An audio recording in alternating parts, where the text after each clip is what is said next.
نو موږ له پکار ده چې هغه سره ځان ته حاصل کو او ډیر مالدار شو.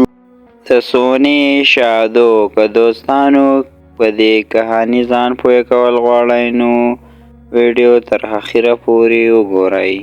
په یو کلی کې یو سایټ ته یو ګوپا وي چې هغلته هر څه د سرو وي او بل خوا په یو کلی کې 2 کسان اوسیږي. د یو نوم وي اپیز او د بل نوم وي زیشان.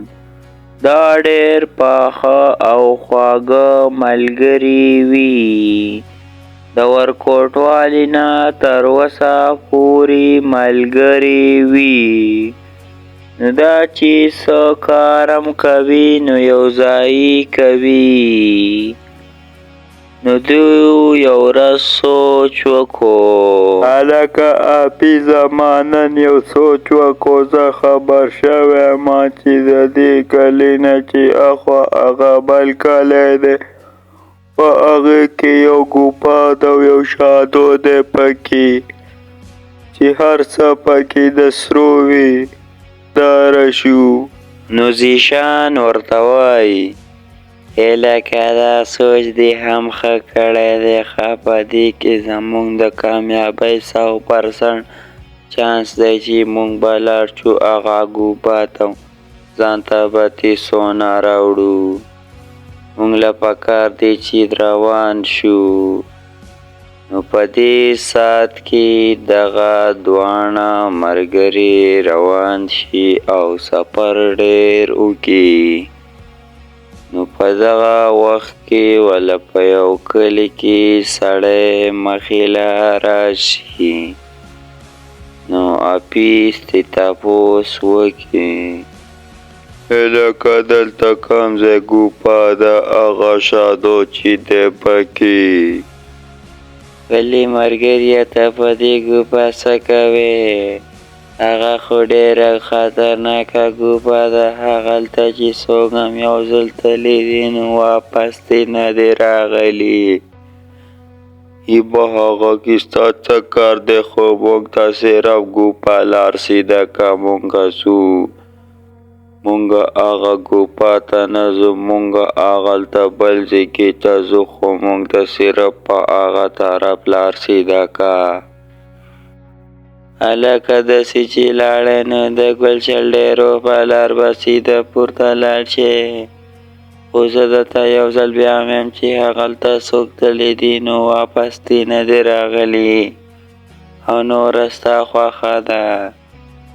نو په دې کې زیشان او اپیز روان شي او خپل منزل ته ځان رسوي. نو په دې کې وله مخې له یو شادو راشي او شادو ورته وایي انسانانو تاسو دلته څه کوئ؟ دلته خو چې انسانان راشي موږ ته ضرر رسوي او دلته موږ انسانان نه پرېږدو. داسې راته ووایئ چې تاسو دلته څه کوئ؟ نو اپیز ورته وایي شادو خورې د ټولو نه اول خو السلام علیکم او بیا تعالی ستا د سوال جواب درکوم. دا خبره دا ده چې دلته موږ ته انسانان ضرر را رسوي. نو هر یو انسان داسې نشي کیدی چې تاسو ته ضرر در ورسوي. هغه بعضې نیم بد عمله انسان خو تاسو ته ضرر در رسوي.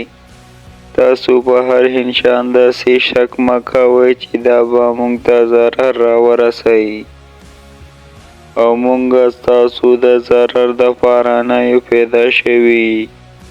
موږ به تاته هېڅکله ضرر نه در رسوو. انسانه دا خبره خو ما اوس هم ستا نه واورېده. زموږ نیکه خو به په دغې خبرې موږ ته ویل چې عمل کوئ. نو زه به نن نه پس ستا په خبره عمل کوم او هېڅکله به زه انسانان نه خفه کوم. او زه به تاسو له اوس هم یو سونی ګفټ در کوم. راځئ زما ګوپا ته. نو په دې کې چې ګوپا ته دننه ننوځي اخوا دیخوا چې وګوري ایشان نو ډېر ارڅه د سرو نه ډک وي. نو په دې کې وله شادو سونا ورکي او ورته وایي چې خپلو کورونو ته بیرته لاړ شئ. نو دوستانو دا کهاني د دې ځایږي پورې وه. که کهاني مو خوښه شوې دا چینل خاص کر د پښتنو لپاره دی. چینل ورسره سبسکرایب کړئ، بیل آیکن ورسره پریس کړئ. تاسو ته به زموږ ویډیوګانې د ټول نه اول درځي. د بلې ویډیو راتلو پورې د الله په امان.